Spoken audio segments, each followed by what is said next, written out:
Fala, meu povo! Vamos então retomando a nossa continuidade da aula sobre responsabilidade civil do Estado, né? E aí, é claro, nós já falamos sobre a sua evolução histórica, do que aconteceu no Brasil, teoria da responsabilidade civil objetivo, artigo 37, parágrafo 6 da Constituição Federal, o artigo 43 do Código Civil, né, no que diz respeito ao dever de indenizar.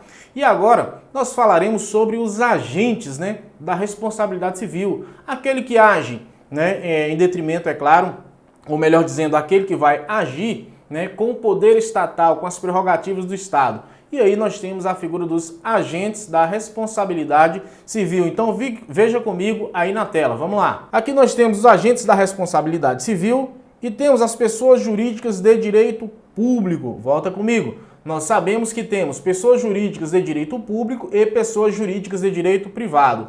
Porém, nós estamos aqui a tratar da responsabilidade civil do Estado. Então, portanto, não há que se cogitar de qualquer tipo de ação, na condição de agente, né? Aquele que vai agir direcionado por uma pessoa jurídica de direito privado. Nós sabemos, é claro, que é possível que em determinadas situações encontremos uma pessoa jurídica de direito privado atuando em nome do Estado e que, por sua vez, a sua conduta, uma vez sendo uma conduta ilícita ou não, porque logo à frente eu falarei para vocês, tá? Mas vamos trabalhar com a conduta ilícita, por si só, ensejadora, né, de reparação por parte do Estado, quando esta conduta, já que ela é ilícita, vem a causar um dano a um terceiro, um dano ao administrado. Então, portanto, a figura das pessoas jurídicas de direito público, bem como a figura das pessoas jurídicas de direito privado, aspas, as pessoas jurídicas de direito privado, atuando em nome do Estado, quando praticam determinadas condutas, essas condutas são condutas violadoras de direitos, são condutas ilícitas e que causem danos a terceiros, ao administrado, haverá o dever de indenizar. Nesse caso, os agentes aqui por hora são os agentes da pessoa jurídica de direito público que nós estaremos estudando. Veja comigo.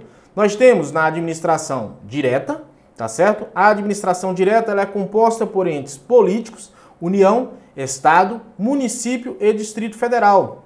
Percebam que quando eu falo em entes políticos, é porque são aquelas entidades que têm o que nós chamamos de competência legislativa. São as entidades públicas, né, como eu falei, a União, Estado, Distrito Federal e municípios, que possuem a capacidade de estarem legislando através das suas casas legislativas, respectivamente, tá certo? Então, portanto, nesse caso, essas pessoas jurídicas de direito público são essas entidades.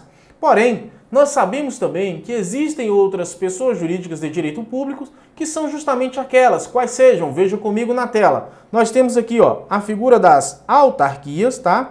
Como uma pessoa jurídica de direito público, e temos as fundações públicas, né? Que são pessoas jurídicas de direito público. Poderíamos citar aqui também as associações, né? As associações públicas, né? E que, portanto, estas pessoas jurídicas de direito público, uma vez agindo em nome do Estado, né, e praticando uma determinada conduta ilícita, deverá indenizar o administrado ou a vítima daquele dano. Tudo certo, então? Tudo tranquilo? Sigamos adiante. Vamos lá. Nós temos aqui também os particulares prestadores de serviço público por delegação.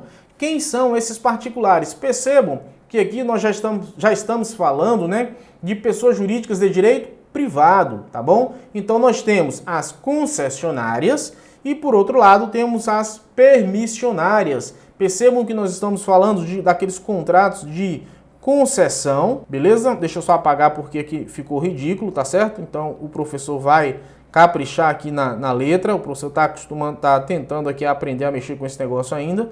Então nós temos aqui a figura da concessão, tudo certo?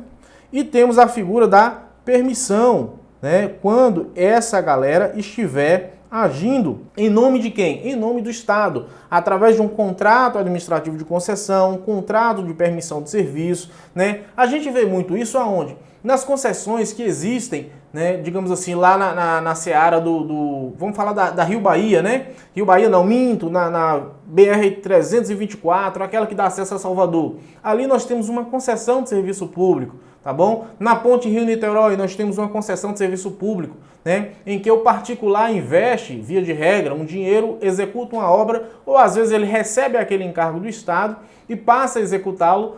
Para quê? Porque o Estado, não tendo condições de oferecer aquele serviço de qualidade, acaba aqui cedendo. Então percebam que ali é um particular que está atuando em nome do Estado. O Estado delegou aquela função para que ele pudesse, né, exercer. E que nesse caso, é claro, nessa sistemática, eles estão atuando em nome do Estado. Uma vez praticando uma determinada conduta, uma vez acontecendo um acidente ali, digamos assim, que envolvam carros, e venha a causar um acidente com óbito, né, com morte e tudo mais, se ficar demonstrado nesse caso que a culpa é do próprio da concessionária de determinada forma, há o dever de indenizar. E aqui percebam que a responsabilidade ela será objetiva, tá bom? Não há que se falar em responsabilidade por hora subsidiária, ou melhor dizendo, a responsabilidade solidária, em que o Estado responde solidariamente. Não, muito pelo contrário, esta responsabilidade ela é de forma subsidiária. Primeiro você aciona o delegatário, a concessionária, o permissionário do serviço público, para daí então, não suprindo as necessidades em uma eventual condenação, um eventual cumprimento do dever de indenizar, aí você vai buscar o Estado. Beleza? Tudo certo até aqui? Por hora, eu só quero que vocês entendam que nós temos as pessoas jurídicas de direito público e, por outro lado, nós temos a figura dos particulares em colaboração através das concessionárias ou através das permissionárias. Sigamos em frente, vamos lá, faca cega. Atenção! As empresas públicas e sociedades de economia mista, né, somente se incluem neste dispositivo quando criadas para a prestação de serviços públicos. Vem comigo. Se ligue, ó. Na verdade, o que acontece? As empresas públicas e as sociedades de economia mista, elas, na verdade, elas não são responsáveis, ou melhor dizendo, elas não exercem uma atividade do poder público, ela não atua em nome do Estado. Via de regra, essa sociedade de economia mista ou a empresa pública atua numa atividade, via de regra, no ramo de uma atividade econômica, né? O Banco do Brasil, por exemplo, Sociedade de Economia Mista, né, uma SA, atua no mercado institucional, no mercado, digamos, financeiro, digamos assim. O Banco do Brasil concorre em determinados serviços com o Banco Bradesco, com o Santander, Itaú, enfim. A Caixa Econômica, por sua vez, também atua enquanto banco, mas, por outro lado, em determinadas situações, a Caixa Econômica é uma empresa pública, não é uma sociedade de economia mista.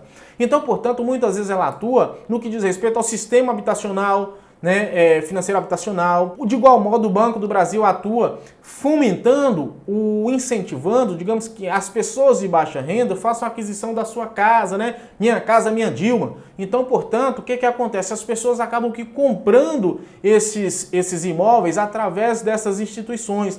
É o meio pelo qual o Estado fomenta ou faz com que, vamos lá, trazendo para a nossa realidade, o Estado faz com que o dinheiro do auxílio emergencial chegue até você, através da Caixa Econômica.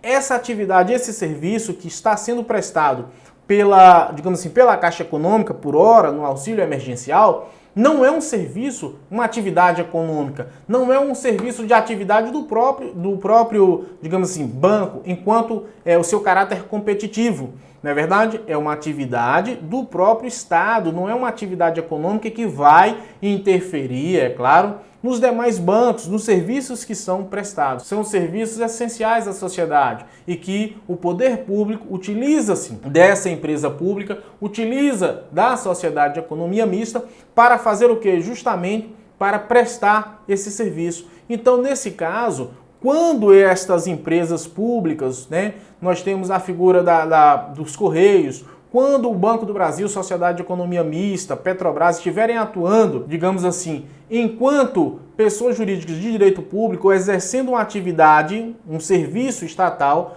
em decorrência disso, se houver, né, a prática de um dano, aí tudo bem, há que se falar enquanto agente, né? Agora, se não for, aí não há que se falar na responsabilidade civil objetiva, não há que se falar enquanto agente estatal. Então percebam que nós temos a administração pública direta e a administração pública indireta.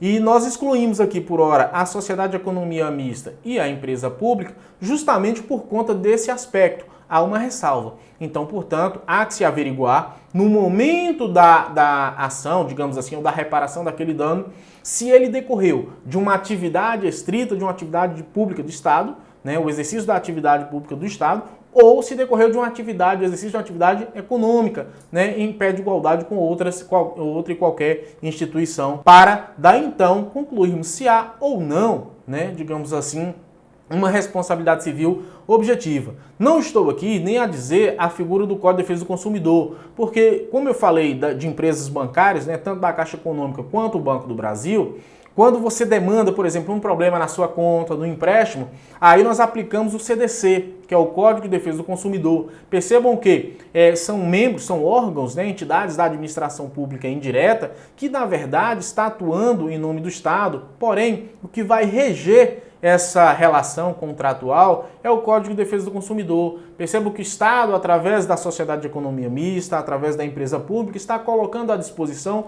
um determinado serviço para a coletividade. E aí, é claro, nessas condições, o que acontece? Se houver falha na prestação do serviço, nós iremos aplicar a Lei 8.078 de 1990, conhecida como Código de Defesa do Consumidor. Por sua vez, lá nesse instituto, né, nesse microsistema, digamos assim, da legislação, né, do CDC, há a previsão de quê? Da responsabilidade civil objetiva. Então, portanto, nesse caso também, aplique-se a responsabilidade civil objetiva, mas não enquanto a figura do Estado, né? Aqui já é uma relação entre particulares. Por quê? Porque o exercício que foi prestado, tanto pela empresa pública, Caixa Econômica, quanto pela sociedade de economia mista, que foram direcionados, prestados à sua pessoa, é um serviço privado, não é um serviço, uma atividade pública de Estado. Então, nesses casos, o que vai acontecer? A aplicabilidade do CDC, responsabilidade objetiva, mas não com ênfase naquela responsabilidade objetiva que decorre do próprio texto constitucional. Tudo certo, então? Sigamos adiante, veja comigo. Quando o particular, prestador do serviço ou entidade da administração indireta causa o dano por conduta dos seus agentes, há a responsabilidade subsidiária e objetiva por esta atuação. Veja comigo o seguinte, que nós estamos falando aqui, de um dano causado por quem? Pelo particular. Esse particular, ele está prestando um serviço para quem? Para uma entidade da administração indireta. Então, portanto, se houver a prestação de um determinado serviço por um particular e esse dano for causado a quem? A um terceiro, digamos assim, e esse dano foi causado pela conduta dos seus agentes, né? A responsabilidade aqui ela é subsidiária. Então, portanto, a responsabilidade ela é subsidiária, não é uma responsabilidade solidária, tá certo? Ela é objetiva, né? Sim, por esta atuação de fato, mas percebam porque ela é uma responsabilidade civil objetiva, pautada onde? Pautada no parágrafo 6º do artigo 37 da Constituição.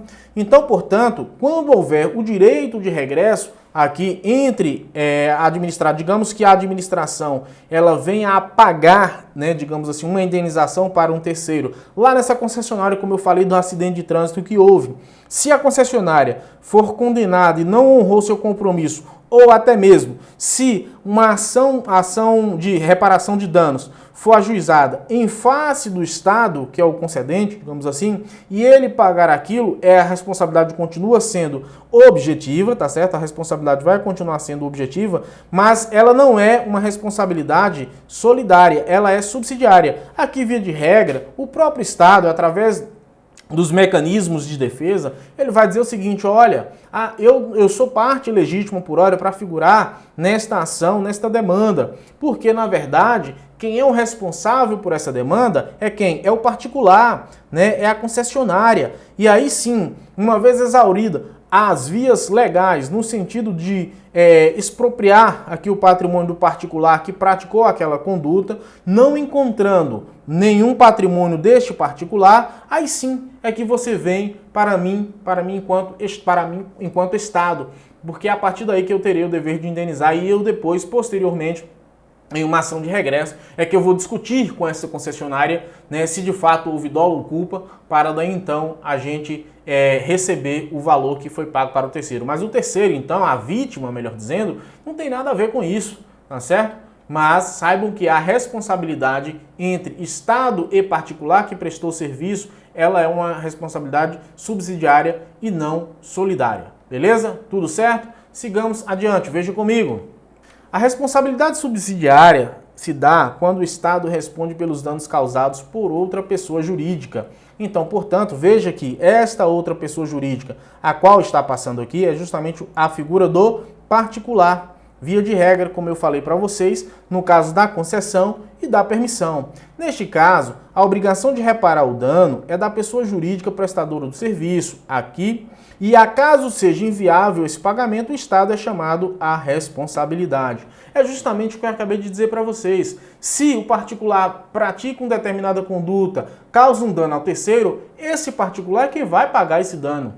E aí esta responsabilidade é uma responsabilidade, a responsabilidade do Estado é uma responsabilidade subsidiária e não uma responsabilidade solidária em que você pode colocar os dois ali no polo e obrigar o Estado a pagar. Então, portanto, não tendo capacidade econômica, né, é este particular de honrar com aquela indenização, de cumprir com aquilo que lhe foi determinado por conta daquele dano, entra-se aí a figura do Estado, a figura do poder público, no sentido de quê? No sentido de dar cumprimento, né? Ou, digamos assim, ressarcir ou restaurar o patrimônio da vítima, tá bom? Porque estamos falando de indenização. Beleza? Tudo certo? Vamos lá. Olha só o que o STF falou nesse recurso extraordinário 591.874 de 2009.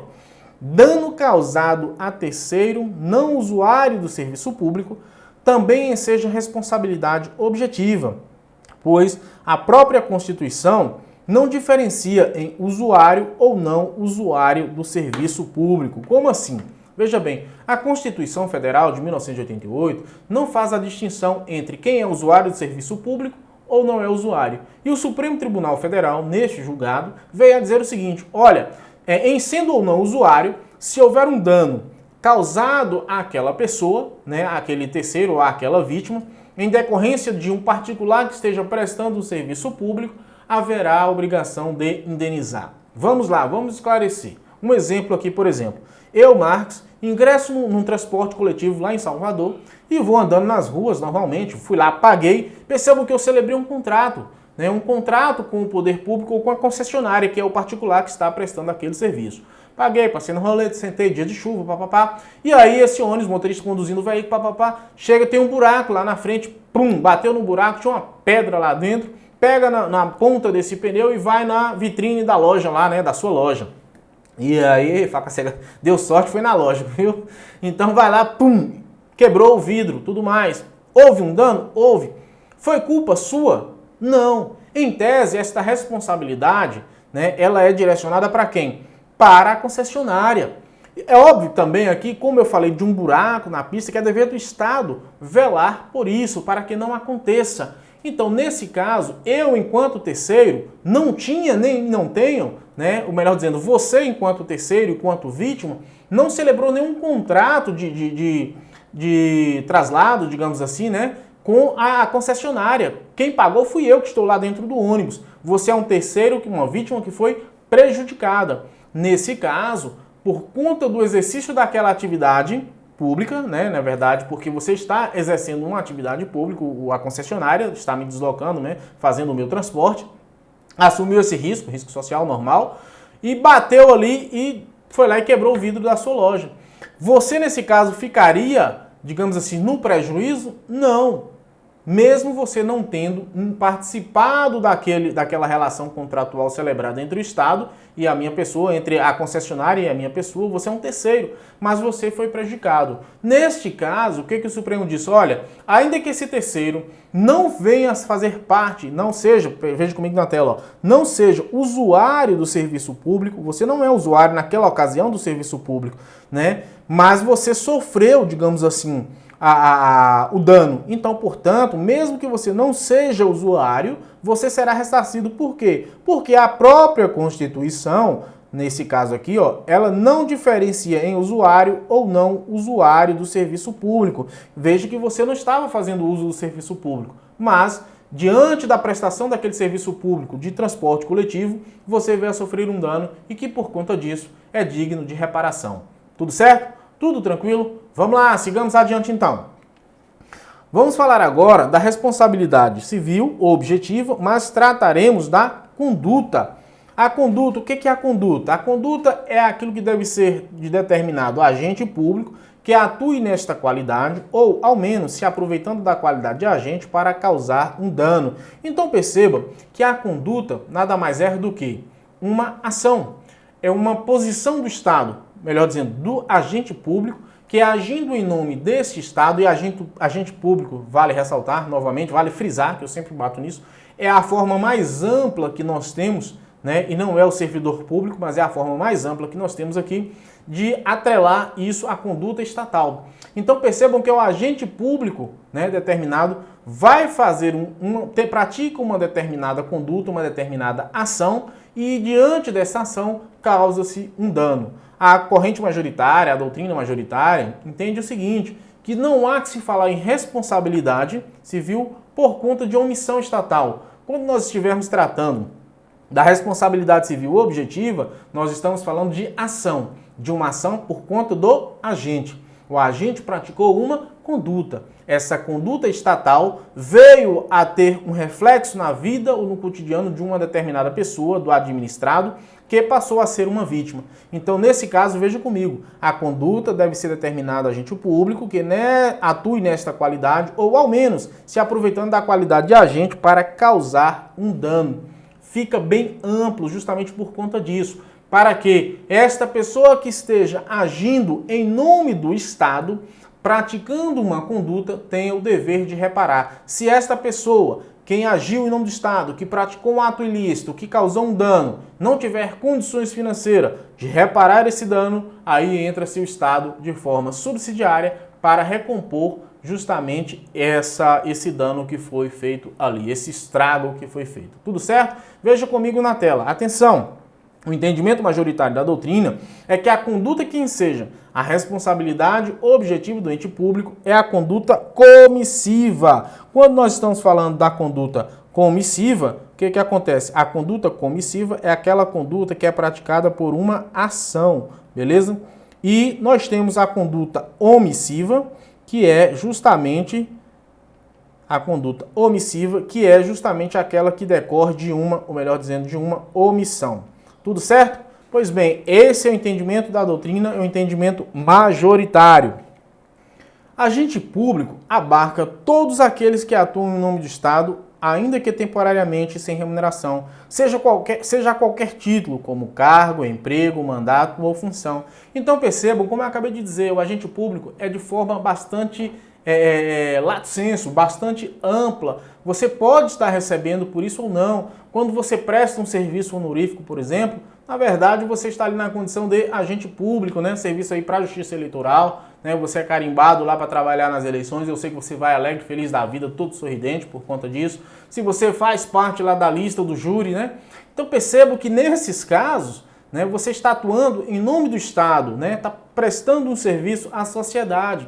E aí sim você é um agente público, a depender da sua conduta que você ali pratica, na verdade, o que acontece? Você poderá, se for uma conduta ilícita, né, e que causar um dano a terceiro, esta conduta sua é passiva de reprimenda que, por sua vez, deverá ser, digamos assim, punida, né, no sentido de reparar um dano eventual causado nesta condição a um terceiro que passa a ser a vítima. Tudo certo? Beleza, vamos para a tela. Dano, nós temos o dano jurídico, nós temos o dano anormal e temos a figura do dano específico. O dano jurídico é o dano que um bem tutelado pelo direito, ainda que exclusivamente moral. Percebam que, vamos lá, ó, o dano, até então a gente fala do dano material e do dano moral. Essa inovação veio do dano moral com base em quem? Na própria Constituição Federal de 1988, né? Aquele dano no íntimo, no teu ser, na tua essência, né, que te incomoda, tá certo? Não é um mero de sabor. E aí, eu abro um parêntese aqui para que de tantas pessoas, né, principalmente por uma conduta, e eu enxergo desta forma, por parte digamos assim, das empresas, né, de se não criar a indústria do dano moral, que não deve punir, que não deve ressarcir, porque a conduta praticada pela empresa foi uma atividade ilícita e aí a pessoa comprou lá no mercado, essa pessoa disse que não foi ela que comprou através do cartão de crédito, não foi parar no Serasa, e isso é um mero de sabor, isso é algo do cotidiano. Então vejam, tudo isso que nós estamos tratando aqui, na verdade, é de um dano moral. E que por conta disso a própria Constituição Federal trouxe essa sistemática e colocou no seio da nossa Constituição, no bojo da nossa Constituição.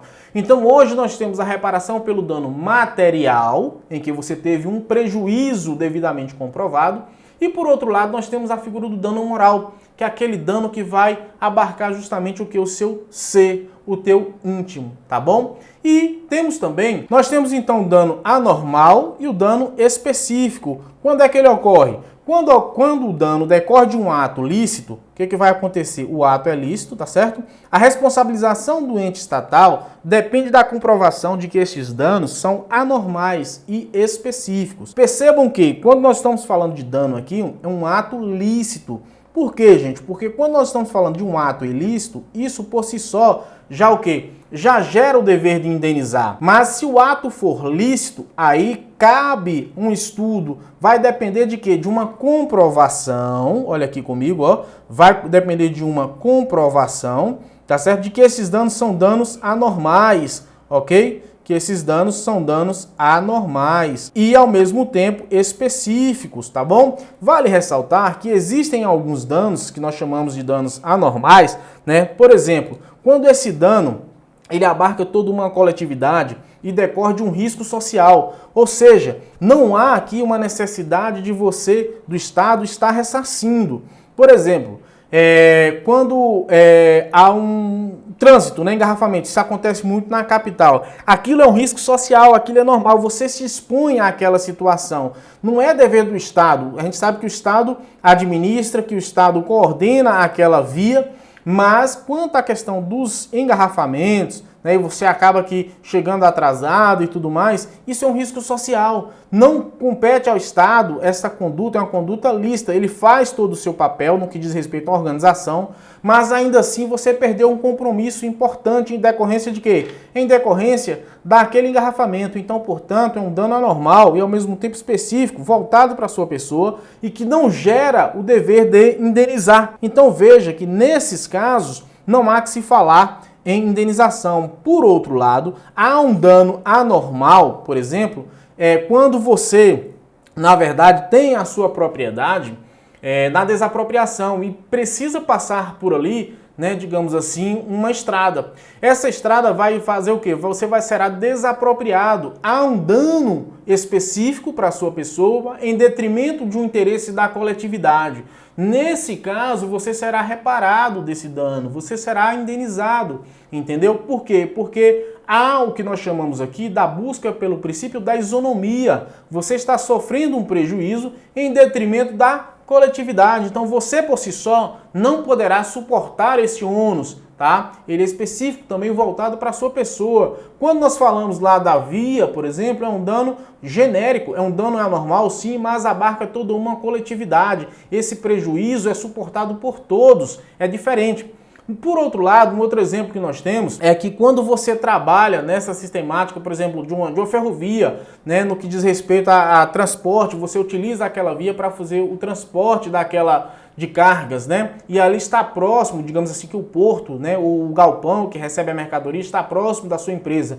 E que por conta disso você necessita de usar uma ferrovia ou até mesmo daquele transporte de cargas. Que o Estado vem por uma determinada ocasião e modifica, tira dali e leva esse ponto de recarga, de carga e descarga, né, desse veículo para um outro local da cidade. Você vai ter o quê? Um custo a maior para poder fazer a transferência ou a transferência dessa carga para o outro lugar X.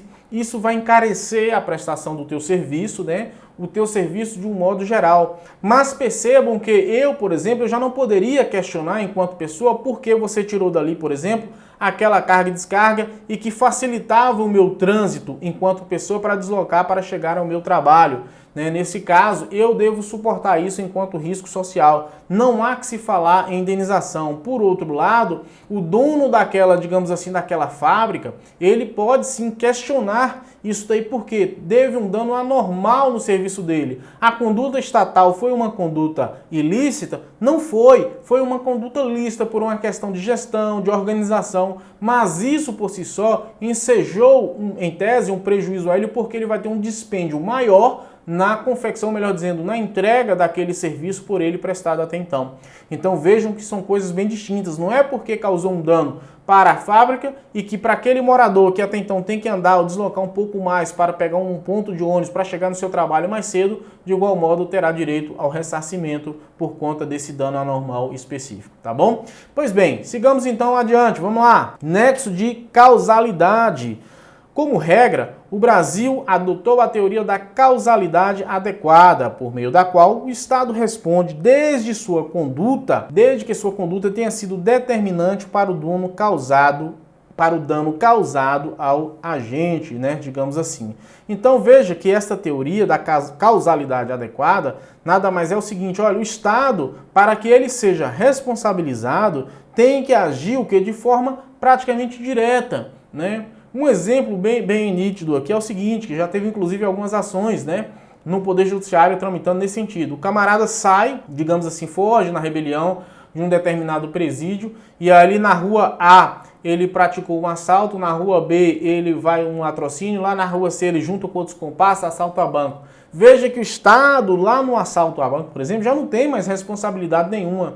Diferentemente, quando acontece o óbito, digamos assim, a morte de alguém dentro de um presídio. Veja que nesse caso o Estado se compromete a prestar aquele serviço, O Estado está comprometido ali em fazer o que? A segurança do preso, a velar pela vida do preso. São causas distintas. Então, assim, nessa teoria da causalidade adequada, quanto mais distante ficar da parte estatal, daquilo que o Estado se comprometeu a fazer, e esse dano venha a ser causado por esse terceiro lá na frente, por um lapso temporal muito grande, por uma distância maior, meses depois, por exemplo, o Estado não tem nada a ver, porque a causa em si houve uma interrupção, como nós chamamos, desse nexo causal. Então, por conta disso, não há que se falar em indenização, tá certo?